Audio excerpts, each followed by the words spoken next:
Le développement de la fibre optique se poursuit dans nos deux départements. C'est le cas, par exemple, dans la vallée de l'Ubaye. Aujourd'hui, Sophie Vaginet, maire de Barcelonnette, Françoise Brunto, présidente de Sud THD, Laurie Sardella, déléguée au numérique au département, et Lionel Recorbet, président d'XP Fibre, étaient présents en Ubaye pour annoncer l'éligibilité des premiers logements à la fibre optique sur 5 communes de la vallée.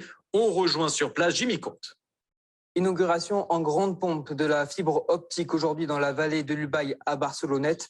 Les premières fibres seront disponibles pour les habitants et les entreprises dès ce mois-ci dans la vallée de l'Ubaye-Serponçon, dans plusieurs communes que sont Barcelonnette, Anchastraille, Faucon de Barcelonnette, Saint-Pons et Uvernay-Four. Après l'installation et la mise en œuvre notamment du service du nœud de raccordement optique de Barcelonnette, un enjeu très important pour les habitants de la vallée.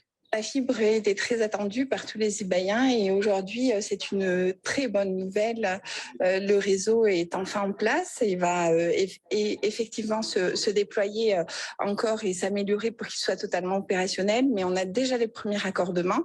Et donc, pour nous, c'est extrêmement important parce que c'est en termes d'attractivité économique et également pour permettre à nos visiteurs de pouvoir avoir une bonne connexion. La fibre, c'est l'autoroute de l'information. Et c'est aussi un formidable atout au niveau économique. Ce sont 100% des 114 000 logements et locaux professionnels qui sont concernés par le déploiement de la fibre optique, y compris ceux situés en zone rurale et montagne. Ce programme représente un investissement de 200 millions d'euros porté par X-Fibre sur le département des Alpes de Haute-Provence.